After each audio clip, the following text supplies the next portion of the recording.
Fala, moçadinha do YouTube, eu sou o Marcondes, professor de filosofia na plataforma do Ferreto, e hoje olha só que tema legal, que jogaço, que partidaça que eu trouxe para vocês. É isso mesmo, claro que nós não vamos falar aqui de uma partida de verdade, uma partida de futebol, mas nós vamos falar de um embate que aconteceu lá na modernidade, que foi, sem dúvida nenhuma, o maior embate, a maior disputa que nós tivemos no campo da epistemologia.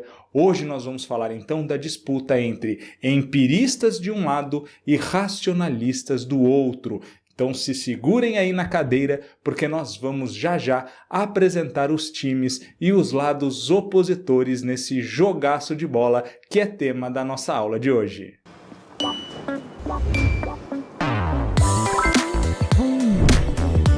É isso aí então, vamos começar a conhecer aqui os participantes dessa disputa. Como eu disse para vocês, uma disputa que acontece no âmbito da teoria do conhecimento, que em filosofia a gente também chama de epistemologia, e olha só, nós vamos falar dessa disputa entre racionalistas e empiristas, racionalismo versus empirismo, portanto. E a grande questão aqui, pessoal, que estava em jogo, né?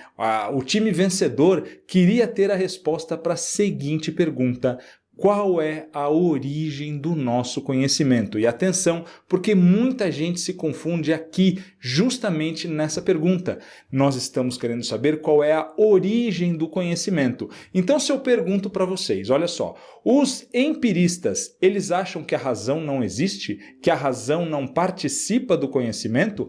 Claro que não. Os empiristas também defendem o uso da razão. Então não é aqui que está a diferença deles. A diferença está na origem do conhecimento. Do mesmo modo, será que todo racionalista desconfia, acredita que nós não somos capazes de conhecer nada pelos sentidos? Também não. Agora, a grande questão é qual a origem do conhecimento e não o que vem depois, não como o conhecimento vai ser construído posteriormente, tá joia? Então, muito cuidado com essa pergunta, porque ela, sem dúvida nenhuma, vai ajudar vocês a organizar todas as ideias que nós traremos a partir de agora. Então vamos lá, vamos começar a conhecer aqui o nosso primeiro time, o time dos racionalistas. Olha só, o que é que esse time aqui, em primeiro lugar, o que é que eles defendiam? Qual é o núcleo de ideias que é fundamental nós conhecermos e que, é claro, será válido para todos esses competidores aqui? Bom, como nós dissemos, se eles estão preocupados com a origem do conhecimento, os racionalistas defendem que o conhecimento não vem dos sentidos. Bom, se o conhecimento não vem dos sentidos, né, dessa experiência que eu tenho com o mundo, então deve haver algum conteúdo anterior a qualquer experiência, anterior ao contato por meio dos sentidos que nós temos com o mundo. O que são os sentidos mesmo? A visão, o olfato, o paladar, o tato, tá joia? Então os nossos 5 sentidos aqui, e mais a audição, né, desculpem, eles vão trazer o nosso contato aqui com o mundo exterior. Mas os racionalistas dizem que nós não precisamos dos sentidos para já termos conteúdo de conhecimento na nossa mente. Por isso eles defendem, olha lá, a existência de ideias inatas. O que é uma ideia inata? O que é qualquer coisa inata? Inato é aquilo que já nasce com a gente. Então eles dizem, né, ou diziam, que nós já nascemos com ideias. A nossa mente já tem ideias mesmo antes de nós termos uma experiência sensorial com o mundo. Para eles, então, a razão é a origem do conhecimento. Atenção, a origem. Não que nós não possamos adquirir conteúdos por meio dos sentidos, mas o conhecimento, ele se origina na razão e não nos sentidos, de acordo aqui com a equipe dos racionalistas, tá joia? Eles vão dizer, de modo geral, que os nossos sentidos nos enganam, que os nossos sentidos trazem conteúdos que puros não trazem a verdade, não são capazes de gerar um conhecimento verdadeiro. A razão precisa depurar esses conteúdos que as sensações nos trazem. Por exemplo, professor, olha, por exemplo, Quando nós olhamos para o Sol, a gente vê ali uma bolinha, né? Normalmente, se nós fazemos assim com a mão, nós conseguimos, né, colocar o Sol. Claro, a gente não consegue olhar diretamente para o Sol, podemos pensar na Lua, né, que ficaria até mais fácil. Se a gente fizer assim com a mão, parece que a Lua cabe ali dentro. Os meus sentidos me mostram que a Lua é uma bolinha bem pequena, mas nós sabemos, né, por meio da nossa razão, que a Lua é muito maior do que aquilo que nós estamos vendo. O Sol, então, nem se fala, né? É muito, mas muito mesmo maior do que a Terra, inclusive. Então, percebam, os nossos sentidos, eles nos enganam. Nós precisamos da razão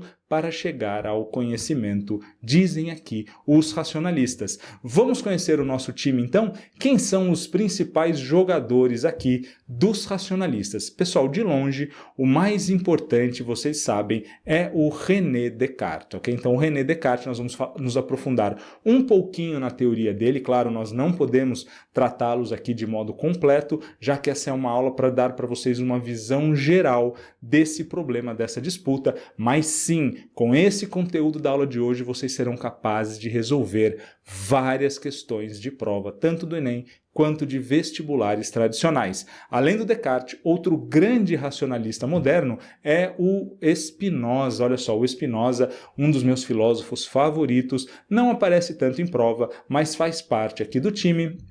E completando, a gente ainda poderia trazer o Leibniz. Esse aparece menos ainda em prova. Nós temos uma aula sobre cada um deles lá na plataforma. Convido a você que não é aluno a conhecer. Se você já é aluno, dê uma olhadinha, né, na aula específica sobre cada um desses filósofos.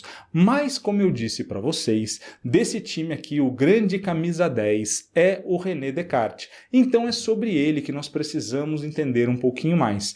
E o Descartes, pessoal, ele é muito importante porque nós dizemos que ele inaugura praticamente a modernidade no campo filosófico, porque o Descartes traz esse problema sobre a origem do conhecimento para o centro das atenções. A gente pode dizer que a grande marca da filosofia moderna é, sem dúvida nenhuma, colocar a teoria do conhecimento, a epistemologia, no centro dos problemas filosóficos. E o Descartes é o primeiro, talvez junto com Francis Bacon, a trazer, não é isso, essa centralidade para a teoria do conhecimento. O Descartes, então, que na sua teoria, não é isso, no seu método para chegar ao conhecimento verdadeiro, ao conhecimento seguro, vai trazer para nós aquilo que nós chamamos de dúvida metodológica ou dúvida metódica. Pessoal, isso aqui cai muito em prova, então peço a atenção de vocês. Olha lá, o que é que significa uma dúvida metodológica? Bom, se ela é metodológica, eu pergunto para vocês, qual é o papel da dúvida? O papel da dúvida é nós buscarmos o conhecimento. O papel da dúvida é ser um passo em um método para que nós cheguemos ao conhecimento seguro. Por isso, pessoal, a gente pode dizer que o Descartes, ele vai, por meio do seu método, ele vai se opor à tradição. Como assim? Por que ele se opõe à tradição? Porque se nós vamos colocar tudo em dúvida, nós não teremos pudores, nós vamos sim duvidar inclusive dos grandes mestres do passado. Vocês sabem que durante a Idade Média, especialmente naquele longo período dominado pela escolástica, nós não podíamos pensar contra as ideias, né, que eram predominantes nos dogmas da igreja e que normalmente eram oriundas, né, da filosofia do Aristóteles. Então não se podia questionar as ideias do Aristóteles, porque ele era o grande filósofo, o grande cânone do pensamento medieval. O que o Descartes está dizendo é, isso não nos importa, não importa quem disse, o que importa é, isso realmente se sustenta? Se eu duvidar disso, eu consigo razões, eu consigo argumentos para mostrar que esse é, sim, um conhecimento seguro, então nós vamos nos opor também à tradição. Mas não apenas à tradição, nós vamos colocar tudo em dúvida. Será, então, que o Descartes é um cético? Que ele acha que o conhecimento não é possível? E que nós, então, devemos estar sempre duvidando de tudo e que não há garantias de nada? Erradíssimo! Cuidado, porque isso sempre cai em prova, pessoal. Ele é um opositor do ceticismo. Por quê, professor?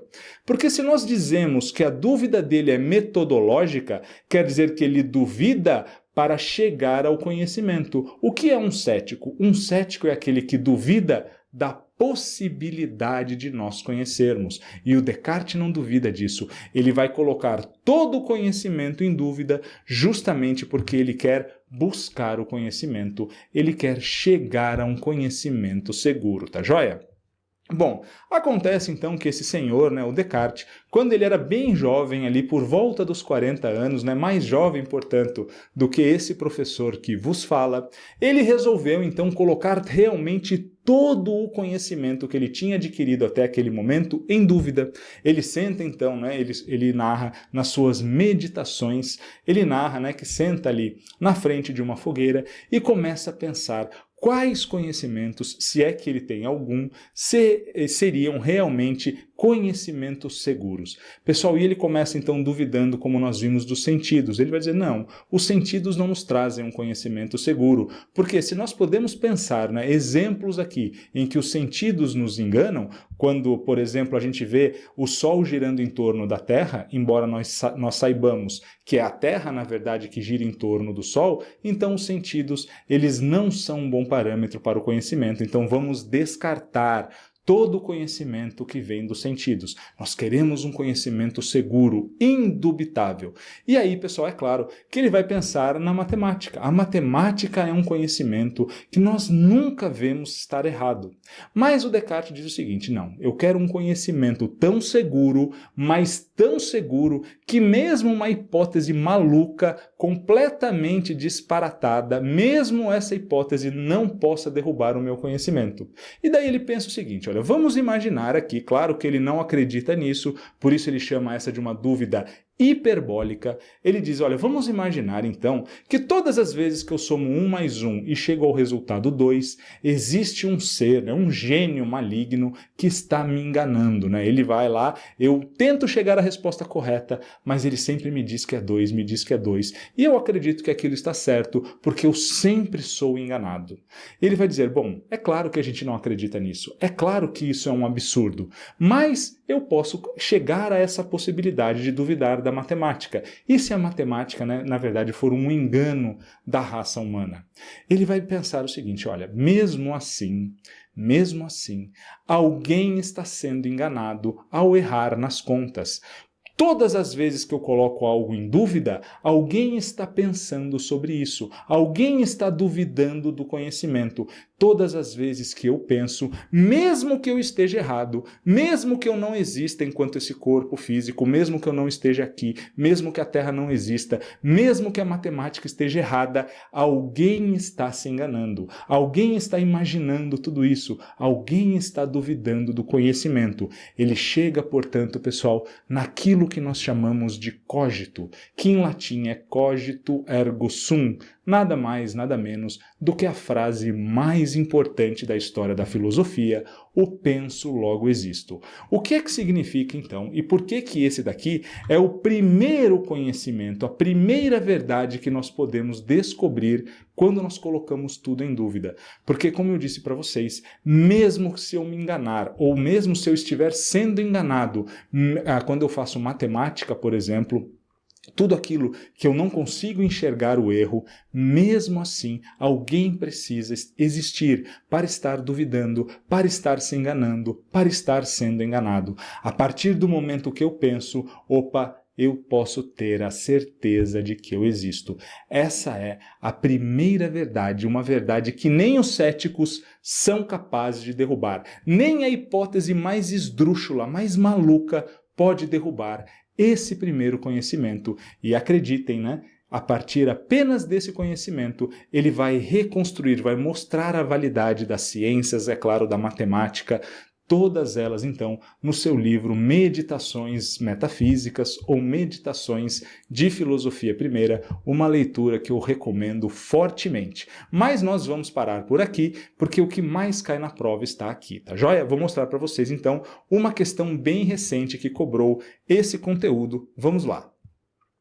No dizer de Descartes, não temos certeza sequer se existimos, pois podemos estar em um sonho ou ser vítimas de um ser maior do que nós e que nos engana, fazendo-nos crer que existimos quando, na verdade, não somos mais do que a imaginação desse ser.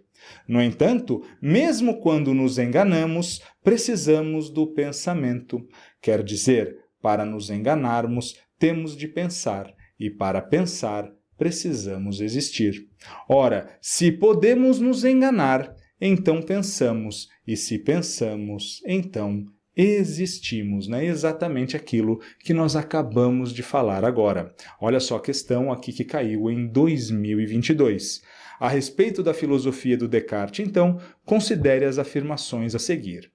1. Para Descartes, colocar todo o conhecimento em dúvida é um método para chegar a um conhecimento indubitável, perfeito. A dúvida, ela é uma parte do método cartesiano para chegar ao conhecimento. A dúvida não é o fim, por isso ele não é um cético. A dúvida é um passo para nós chegarmos ao conhecimento. Correta, número 1.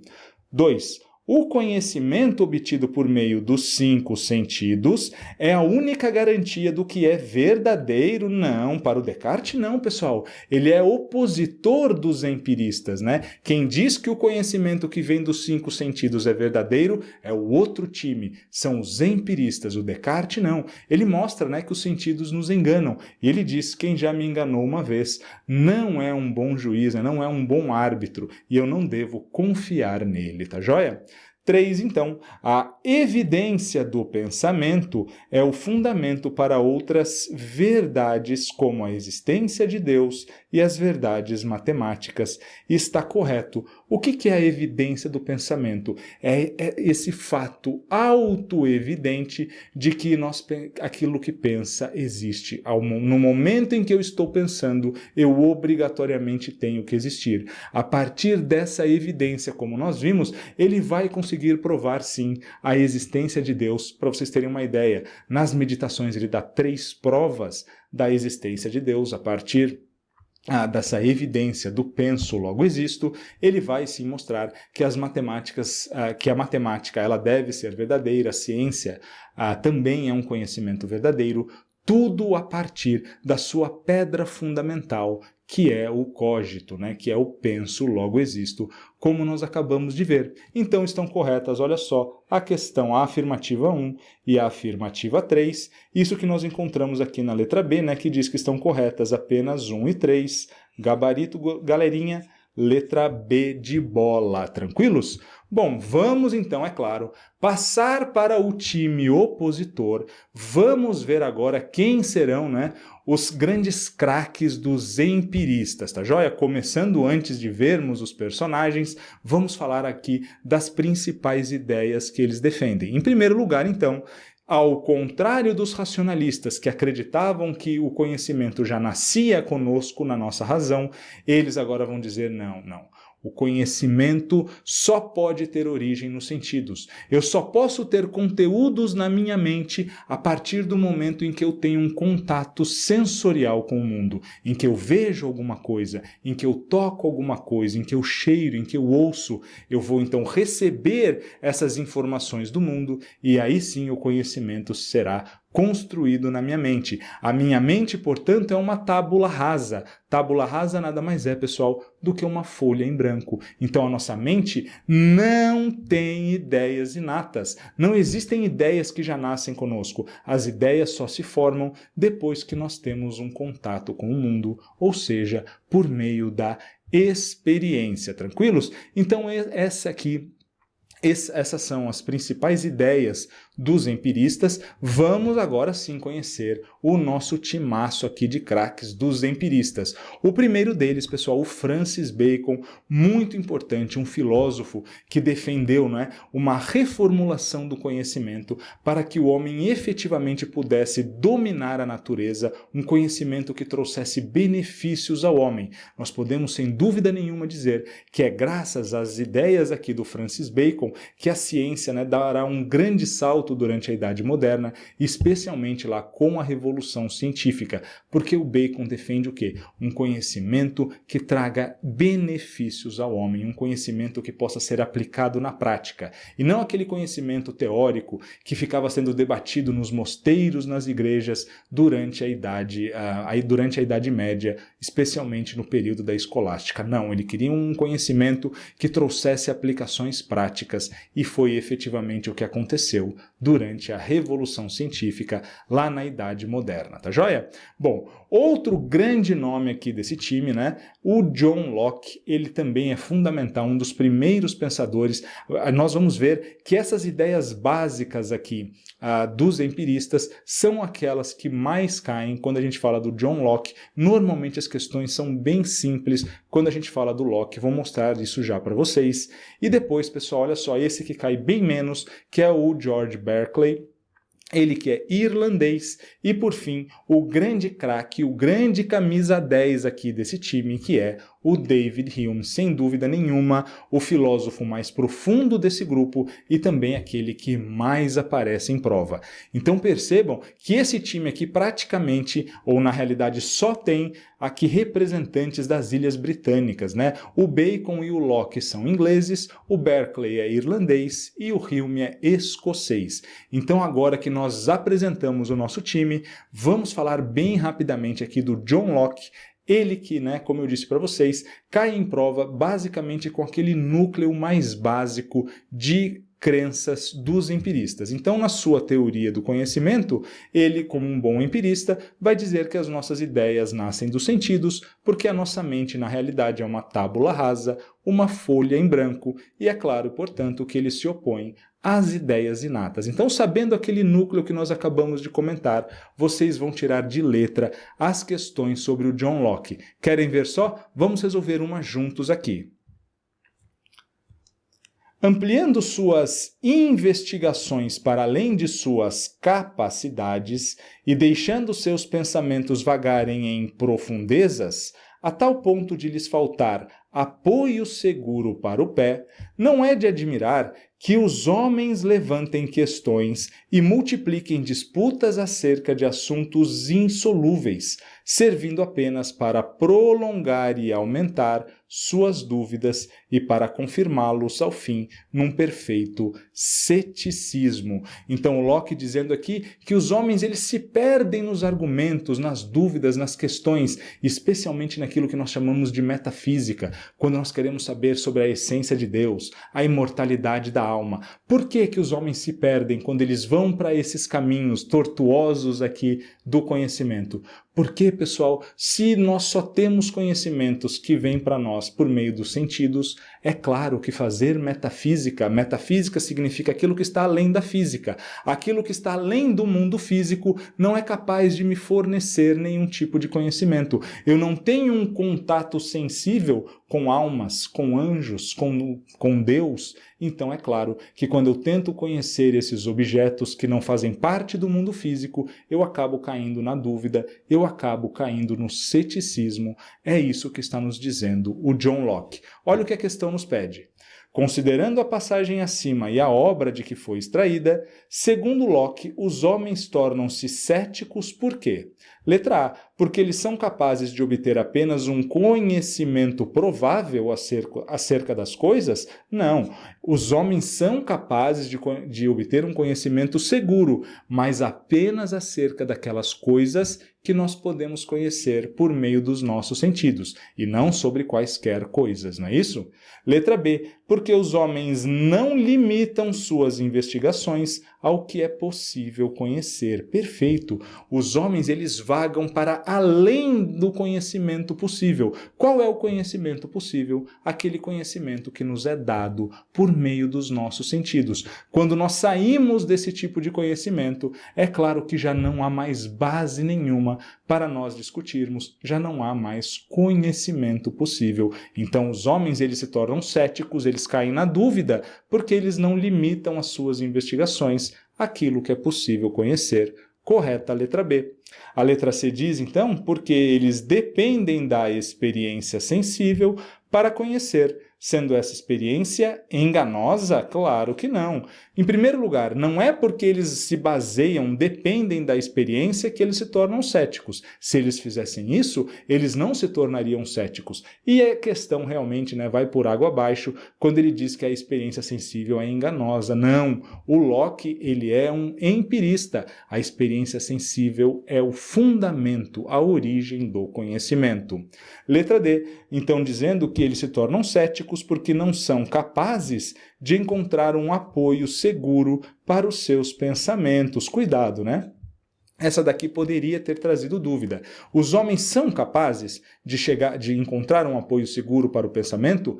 Claro que sim. Qual é o apoio seguro para o nosso pensamento? Os nossos sentidos, aqueles conhecimentos, aquelas informações que nós recebemos por meio dos nossos sentidos. Mas é claro que às vezes os homens ultrapassam esses limites e aí é claro que eles não chegam ao conhecimento porque não há conhecimento algum para ser encontrado além dos nossos sentidos, tá joia? Então os homens são sim capazes de encontrar esse apoio, mas muitas vezes eles se esquecem desse apoio e vagam pelas profundezas do conhecimento, onde não é possível nós termos um conhecimento sensível. E a letra E nos diz então que é porque eles encontram prazer na mera disputa, né? Errado, não foi isso que o Locke disse. O Locke, como vocês sabem, como bom empirista, ele diz que nós devemos limitar o nosso conhecimento àquilo que nós podemos ter contato sensível, tá joia, pessoal? Ficamos, portanto, novamente aqui com a letra B, que é o gabarito aqui da nossa questão. Vamos agora, então, falar sobre ele, o principal filósofo empirista, o David Hume. Bom, pessoal, como eu disse para vocês, o Hume é o grande representante aqui dos empiristas.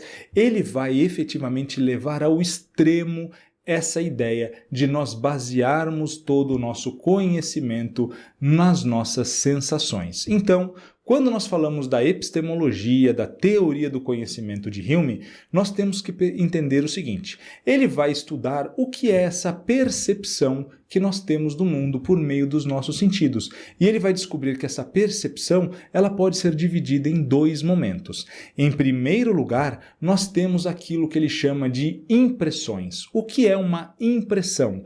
É justamente aquela sensação, ou são aquelas sensações que nós obtemos por meio dos nossos sentidos.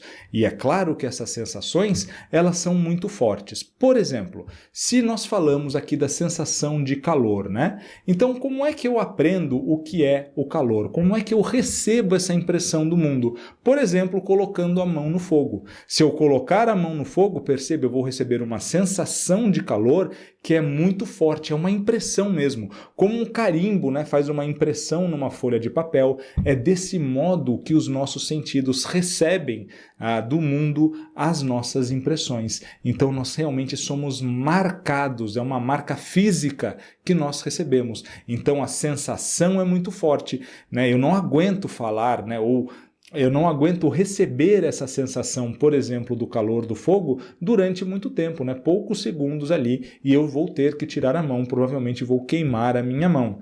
É claro que posteriormente essas impressões elas podem ser lembradas e aí elas se tornam ideias. As ideias que nós temos na nossa mente, então, elas são oriundas dessas impressões, dessas sensações. Elas são memórias das impressões. Então agora, quando eu falo do calor do fogo, eu posso falar tranquilamente desse calor por horas e horas e horas, porque é claro que as ideias são muito mais fracas do que as sensações. Eu não aguento ficar mais do que 2 segundos com a mão no fogo, mas eu posso falar por horas sobre o calor do fogo, entenderam? Então essa é a diferença aqui. Por isso nós podemos dizer que a ideia que eu tenho de calor, ela é derivada, ela se originou na sensação, na impressão que eu recebi do calor do fogo, do calor, por exemplo, na praia, de um dia de sol. Então a sensação é muito forte, mas depois a ideia é uma memória mais fraca dessas sensações. Então é assim que está estruturada a nossa percepção. Bom, acontece, não é, que o conhecimento é nós também pensarmos e falarmos sobre tudo isso que nós recebemos do mundo. E aí o Hume vai perceber que nós temos 2 tipos de proposições ou 2 tipos de afirmações que nós podemos fazer sobre o mundo, né, sobre tudo que existe. A primeira delas é aquela que não traz muito problema, que são as proposições analíticas ou afirmações analíticas. é quando nós simplesmente vamos analisar o conteúdo das ideias. Então, as proposições analíticas são aquelas proposições lógicas, aquelas proposições que se referem apenas às ideias. Peraí, professor, não estou entendendo o que é que significa uma proposição analítica. Me dá um exemplo, né? Em primeiro lugar, então, se eu disse que elas são lógicas, que elas se referem apenas às ideias, é claro que o oposto delas é sempre impossível. Aqui cabe demonstração e conhecimento seguro. Olha só o exemplo que eu trouxe para vocês. O triângulo tem 3 lados. Então aqui nós temos, olha só, uma afirmação, uma proposição analítica. Por que analítica? Porque quando eu digo que o triângulo tem 3 lados, vocês perceberam que dizer que um triângulo tem 3 lados é analisar a ideia de triângulo? A ideia de triângulo é a ideia de um objeto, né, com 3 lados, de uma figura geométrica com 3 lados. Então eu estou apenas analisando, eu não estou acrescentando nada à própria ideia de triângulo, eu estou apenas olhando o que está embutido nessa ideia. Claro que essa análise ela pode ser muito complexa, eu posso depois descobrir, né, fazendo lá trigonometria, por exemplo, e perceber que todos os triângulos, né, no plano, eles vão ter a soma dos ângulos internos igual a 180 graus. Então perceberam que agora nós estamos sofisticando a nossa análise, mas no fundo esse conhecimento já estava lá, nós simplesmente estamos analisando. E o oposto desse conhecimento, ele é impossível. Não existe um triângulo com 4 lados, não existe um triângulo plano, né, bidimensional aqui num plano que tenha a soma dos ângulos internos maior ou menor do que 180 graus, porque faz parte da ideia de triângulo ter essas consequências, ter esses atributos, tranquilos?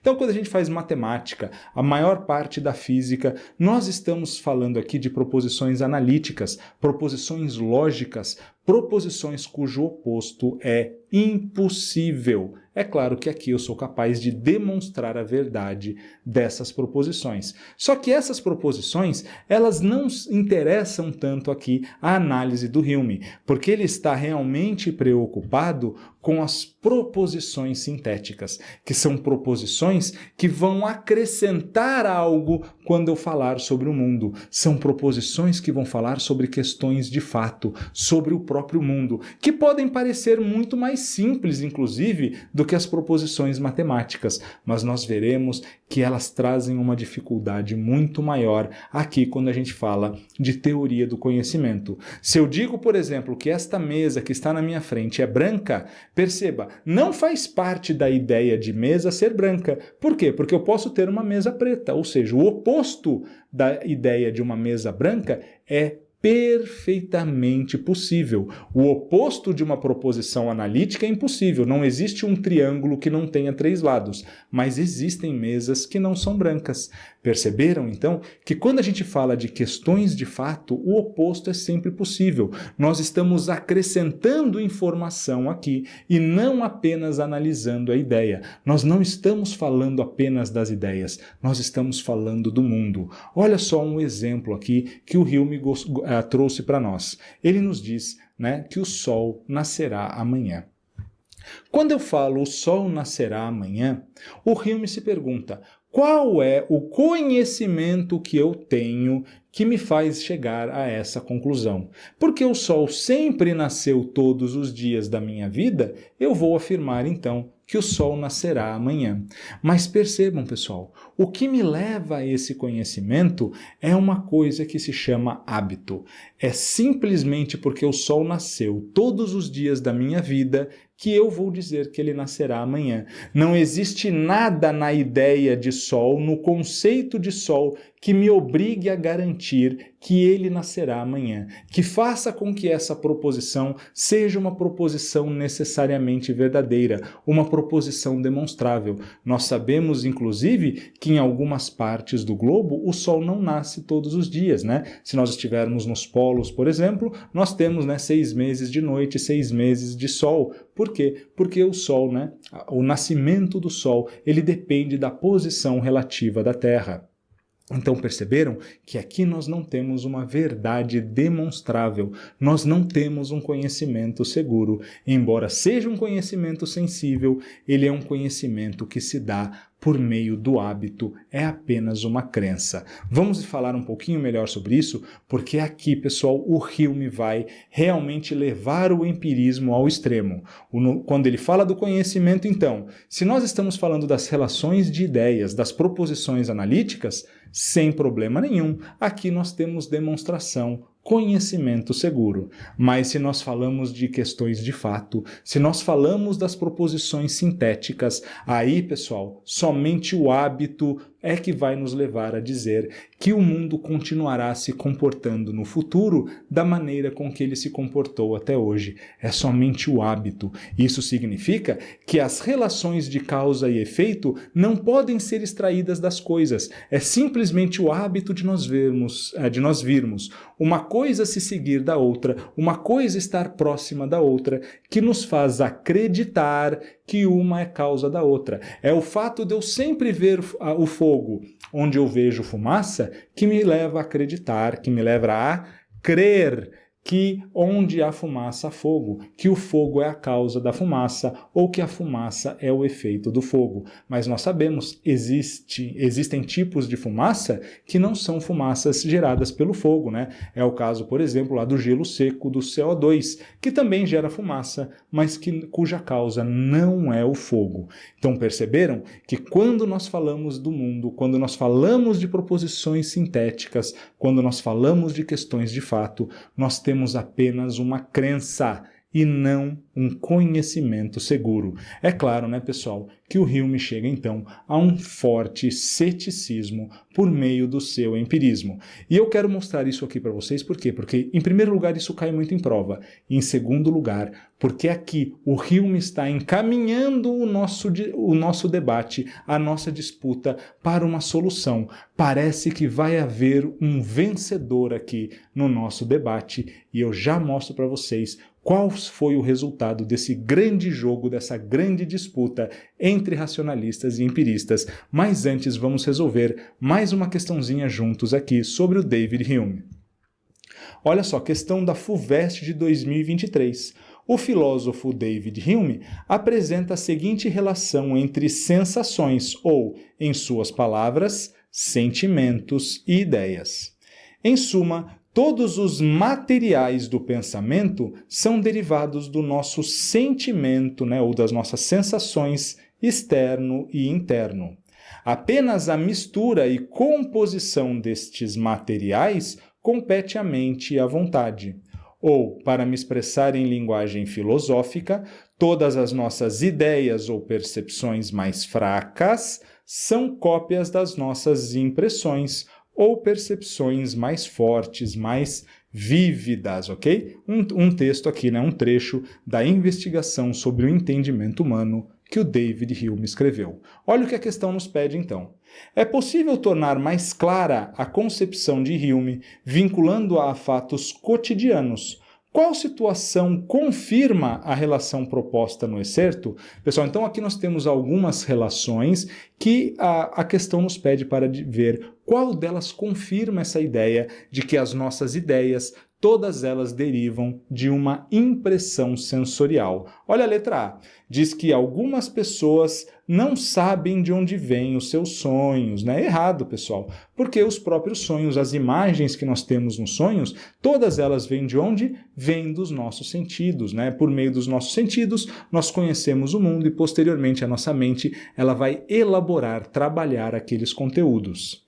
A letra B nos diz que uma pessoa com boa memória pode se lembrar mais facilmente das suas ideias. Tudo bem, isso pode até ser verdade, mas isso daqui não mostra aquilo que nós vimos no texto, de que as nossas ideias, elas são originadas nas nossas sensações. É isso que a questão nos pede.